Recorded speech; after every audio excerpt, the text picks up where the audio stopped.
আসসালামু আলাইকুম প্রিয় দর্শক, আজকে বিএনপির মহাসচিব মির্জা ফখরুল ইসলাম আলমগীর জাতীয় প্রেস ক্লাব মিলনায়তনে একটা আলোচনা সভায় প্রধান অতিথি হিসেবে ছিলেন। জুলাই বিপ্লব, প্রত্যাশা ও প্রাপ্তি, এই শিরোনামে একটা আলোচনা সভা ছিল। সে আয়োজন করেছিল জিয়া পরিষদ। সেই আলোচনা সভায় তিনি কি বলেছেন, আমি দুটো পয়েন্ট ওনার কথা থেকে নিচ্ছি। উনি এইটা নিয়ে অনেকগুলি পত্রিকা রিপোর্টও হয়েছে। প্রথম আলোর যে রিপোর্টটা হয়েছে তার শিরোনাম হয়েছে কয়েকজন ব্যক্তিকে বিদেশ থেকে ভাড়া করে এনে দেশ চালানো যায় না। মানে ওনার যে বক্তব্যটা সেটা হলো যে যারা এখন দেশ চালাচ্ছেন এদেরকে বিদেশ থেকে নিয়ে আসা হয়েছে, ভাড়া করে আনা হোক, যেভাবে আনা হোক, এভাবে দেশ চলবে না। তো মির্জা ফখরুল ইসলাম আলমগীরকে আমার ধন্যবাদ, আবার অন্তঃস্থল থেকে আমি ধন্যবাদ জানাচ্ছি যে এই কথাটা উনি তাহলে শেষ পর্যন্ত বুঝেছেন। উনি বোঝা মানে ওনার দল বোঝা। আমি বিএনপিকেও ধন্যবাদ জানাচ্ছি যে বিএনপি তাহলে শেষ পর্যন্ত এই জিনিসটা উপলব্ধি করতে পেরেছে যে কয়েকজন বিদেশি লোককে বিদেশ থেকে ভাড়া করে এনে দেশ চালানো যায় না। প্রিয় দর্শক, আপনারা স্মরণ করতে পারবেন যে এই কথাটা আরও 7-8 মাস আগে থেকে আমি বলে আসছি, লাগাতারভাবে বলে আসছি যে বিদেশি লোক দিয়ে দেশ চালানো যাবে না। এবং নানাভাবে আমি বলেছি, যারা সংস্কার করছে, কয়টা সংস্কার কমিশনের প্রধান, দ্বৈত নাগরিক, এটা নিয়ে বলেছি। তারপরে বলেছি যে সংস্কার কমিশনের এখন যিনি জাতীয় ঐক্যমত্য কমিশন, তার যিনি ভার্চুয়ালি প্রধান, কারণ ডক্টর ইউনূস তার সব মিটিংয়ে থাকেন না, প্রতিদিনের মিটিংগুলো যিনি আপনার সভাপতিত্ব করেন মিস্টার আলী রিয়াজ, তার সঙ্গে যিনি প্রধান সহযোগীর ভূমিকা আছেন, মানে কোঅর্ডিনেটরের ভূমিকা মিস্টার মনির হায়দার, এরা সবাই আমেরিকান নাগরিক। এই কথাটা বহুদিন বলেছি আমি।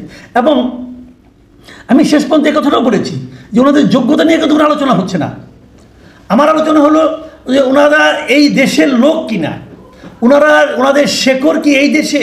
আমি কিন্তু এই প্রশ্নটাই করেছি, ওনারা কি এই দেশেই থাকবেন শেষ পর্যন্ত। ধরেন এই কাজটা হয়ে গেল, সংস্কার কমিশনে একটা রিপোর্ট শেষ পর্যন্ত দাখিল করলো, ধরলাম। এই রিপোর্ট সমাপ্ত হওয়ার পর আলী রিয়াজ সাহেব কি এই দেশে থাকবেন? উনি তো ওনার ইলিনয় ইউনিভার্সিটির টিচার হিসেবে ওখানে আবার ব্যাক করবেন। মনির হায়দার যথারীতি উনি আমেরিকা ব্যাক করবেন।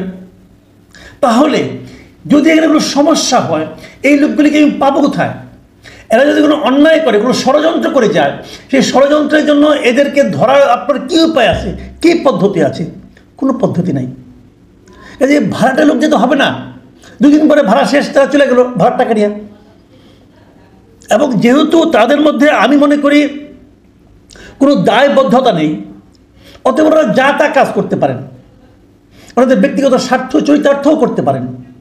হয়তো 2-1জনকে উদাহরণ দেওয়া বলবেন যে এই লোকটা তো খুব দেশপ্রেমিক, বলতে পারেন আপনি, কিন্তু তাতে সকলের দায় হয় না, দায় এড়ানো যায় না। 1-2জন লোক ব্যতিক্রম থাকতেই পারেন, আসে কিনা আমি যাই না, এখন পর্যন্ত খুব একটা দেখি তাই। এই দেখেন একটা ঘটনা বলি আপনাদেরকে।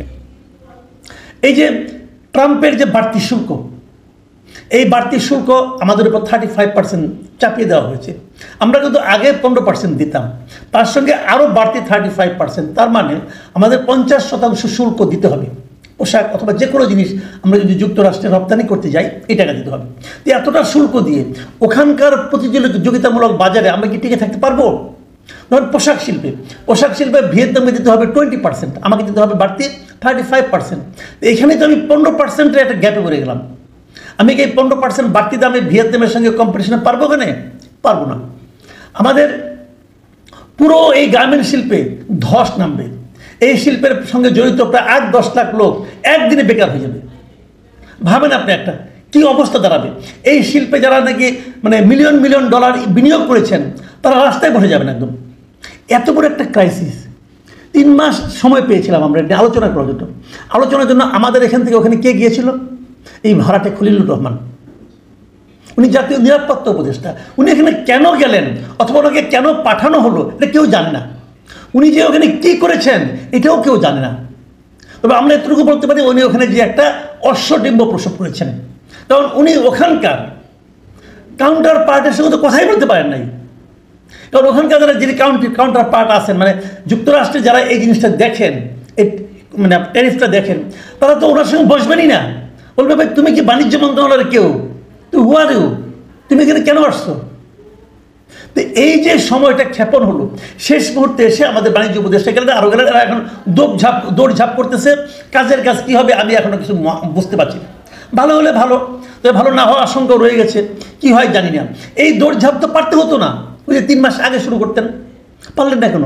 পারলেন না এই লোকগুলির মধ্যে কোনো আন্তরিকতার প্রয়োজনীয়তা নাই, তারা তো এই দেশের কেউ না। আমি নাম ধরে ধরে বলি, যাদের নাম ধরে বলেছিলাম, এরা কি কেউ নতুন গভর্নমেন্ট আসার পরে এই দেশে থাকবে? কেউ থাকবে না। কাজে এদের কোনো দায়িত্বও নাই। এরা ভাড়াটে হিসেবে এসেছে, এরা আমাদেরকে সংস্কার বুঝাবে। আমার দেশের লোক সব বুঝাবে, বোকারাম, কিছু বুঝে না, সব ওনারা বুঝে। হ্যাঁ, ওনারা বুঝে না, ওনারা এসে সব আমাদের ঠিকঠাক করে দিবে, আর আমরা সেটা বলবো বাহ বাহ বাহ বাহ, কি একটা পেয়ে গেছি আমরা, আসমানি কিতাবের মতো এটা পাইছি। ভাই এত সহজ? এই কথাগুলো বলতে বলতে টায়ার্ড হয়ে গিয়েছিলাম। আমি বলেছি, আমার সঙ্গে আরও আমাদের কয়েকজন সাংবাদিক কলিগ অনেকেই বলেছেন, এম এ আজিজ ভাই, উনি তো খুবই উচ্চ কণ্ঠ ছিলেন, এটা নিয়ে বলেছেন, কোনো লাভ হয়নি। আমরা আমাদের সঙ্গে কোনো পলিটিক্যাল পার্টিকে পাইনি, দুর্ভাগ্য আমাদের এখানে। আমরা বারবার বলেছি পলিটিক্যাল পার্টিগুলো, আপনারা বলেন, জিজ্ঞাসা করেন যে তুমি কেন এখানে, তুমি কে? কেউ জিজ্ঞাসা করেনি। আজকে মির্জা ফখরুল ইসলাম সাহেব বুঝতে পেরেছেন যে এটা হবে না। উনি বলেছেন, ওনার ভাষায় যদি আমি বলি, দেখুন উনি কিন্তু সংস্কার নিয়েও কথা বলেছেন, এই সংস্কার যে কিছু হবে না এটা উনি বলেছেন। ওনার কথা শুনুন, উনি কি বলেছেন। অনেকেই মনে করছেন কয়েকজন লোক সংস্কার যারা করছেন তারা কতগুলো বৈঠক করে সংস্কার করে জনগণকে এগিয়ে দিলেন আর সংস্কার হয়ে গেল। এভাবে সংস্কার হয় না। সংস্কার হতে হবে একটা প্রক্রিয়ার মধ্য দিয়ে। সংস্কার একটি চলমান প্রক্রিয়া। এই যে সংস্কার একটি চলমান প্রক্রিয়া, এটা কিন্তু মির্জা ফখরুল ইসলাম সাহেব এবং তার দল বহুদিন ধরে বলছেন, এবং ওনারা অনেকদিন আগেই কিন্তু একটা সংস্কারের প্রস্তাব দিয়ে রাখছেন 31 দফা। সেইগুলো নিয়ে তো কোনো লাভ হচ্ছে না এই সংস্কার কমিশনে। এরা নিজেরা জ্ঞানী লোক, কতগুলি এনজিও, আর আমি বলি ভাড়াটে বুদ্ধিজীবী, ভাড়াটে বিদেশি বুদ্ধিজীবী, এরা এসে জ্ঞান দান করতেছে। এই বিদেশি বুদ্ধিজীবী ওখানে কোনো বেল আছে? এদের আছে? ওদেরকে ওখানে কেউ চিনে? যে বিখ্যাত লোক তারা, আমার দেশের লোক ওখানে গেছিল। যখন তারা বিদেশ, একটা কথা মাথায় রাখবেন, একটা মানুষ যখন বিদেশ যায় অর্থ উপার্জন করার জন্য যায়, ভালো, আমরা খুব হ্যাপি, তারা ওখান থেকে আমাদের রেমিটেন্স পাঠায়, আমরা খুশি হই, আমাদের বৈদেশিক মুদ্রা আসে। কিন্তু আমার প্রশ্ন হলো, যখন সে যে ওই দেশের নাগরিকত্ব গ্রহণ করে, তখনই কিন্তু আমার দেশের সঙ্গে তার সম্পর্কটা অর্ধেকটা ছিঁড়ে যায়। কারণ সে তো আর নিজেকে ওই দেশের নাগরিক হিসেবে পরিচয় দেয়, এবং সে ওই দেশের নাগরিক হওয়ার জন্য শপথ গ্রহণ করে। আলিরিয়া সাহেব মনে হয় এরা কি বলে না ওখানে শপথ গ্রহণ করে নাই যে তারা যুক্তরাষ্ট্রের স্বার্থ সমুন্নত রাখবে? তো বলেছে। এখন তারা যা করছেন সেটা যে যুক্তরাষ্ট্রের স্বার্থ সমুন্নত রাখার জন্য করছেন না, তা কী প্রমাণ আছে আপনাদের কাছে? তো ওনারা তাই করছেন। আমি বারবার বলেছিলাম, আপনারা যদি এতই দেশপ্রেমিক হয়ে থাকেন তো ভালো কথা, এখন অনুকূল পরিবেশ আছে, এখন শেখ হাসিনার সরকার নাই, আপনাদের কোনো ভয় নাই, আপনারা তাহলে আমেরিকার নাগরিকত্ব ছেড়ে দিয়ে আসেন। একজন লোক, একজন আপনি দেখান যে নাকি তার নাগরিকত্ব ত্যাগ করে এসেছে এখানে, পারবেন না। সবাই এটা রেখে দিয়েছে যে এখানকার তার মিশন শেষে হয়ে যেতে। মিশনটা কি? লুটপাট করা। আওয়ামী লীগ আমরা লুটপাট করতে, এরা ওখানে লুটপাট করে।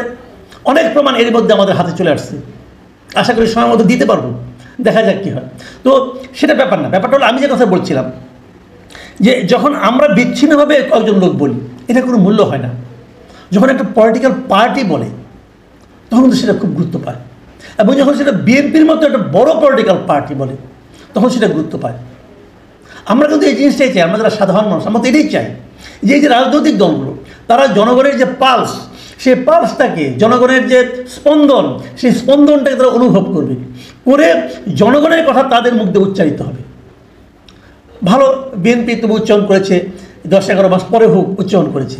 আমি মনে করি এবার একটা সুরাহা হবে, হওয়া উচিত। আমাদেরকে কেন কতিপয় বিদেশি লোক এসে আমাদেরকে শেখাবে কীভাবে দেশ চালাতে হয়? এটা সম্ভব? ওদেরকে দেশ চালানোর কোনো অভিজ্ঞতা আছে? আছে কোনো অভিজ্ঞতা? আমাদের এখানে যা নাকি একটু নীতি নির্ধারণী পথে দেশের মধ্যে বিদেশি লোকগুলি বসে আছে, মানে অন্য দেশের নাগরিক, আমাদেরও নাগরিক, সে দ্বৈত নাগরিক, তারা কি ওই দেশে কোনো পাত্তা পায়? ওই দেশের 3rd ক্লাস সিটিজেন, আর সে নিয়ে আমাদের এখানে জ্ঞান দিচ্ছে। তো এটা হয় না। ডক্টর ইউনূস সাহেব কেন এনেছেন? ওনার ওপর আমরা বেশি আস্থা রেখেছিলাম, সে আস্থার ফল উনি আমাদেরকে দিচ্ছেন। তবে অনুষ্ঠান শেষ করার আগে একটা সুখবর শুনলাম আজকে, সেটা একটু উচ্চারণ করতে চাই। ডক্টর ইউনূস নাকি আজকে যা যে সমস্ত পলিটিক্যাল পার্টির সঙ্গে বসেছিলেন তাদেরকে নাকি বলেছেন যে আর কয়েকদিনের মধ্যেই নির্বাচন হবে। বিশেষ করে মুস্তফা জামাল হায়দার জাতীয় পার্টি আপনার একটা অংশের চেয়ারম্যান মোস্তফা জামাল হায়দার উনি একটা সাংবাদিকের সঙ্গে মত বিনিময়ের সময় বলেছেন ওখান থেকে বেরিয়ে এসে যে 4-5 দিনের মধ্যে উনি নির্বাচনের দিন তারিখ ঘোষণা করবেন। যদি এটা হয় আমি মনে করি ভালো হবে, দেশ হয়তো একটা নির্দিষ্ট দিকে যাবে, কিন্তু আমার কিন্তু সন্দেহ রয়েই গেছে। প্রিয় দর্শক, এটা নিয়ে কালকে হয়তো কথা বলতে পারবো। আজ এ পর্যন্তই। সবাই ভালো থাকবেন। আল্লাহ হাফিজ।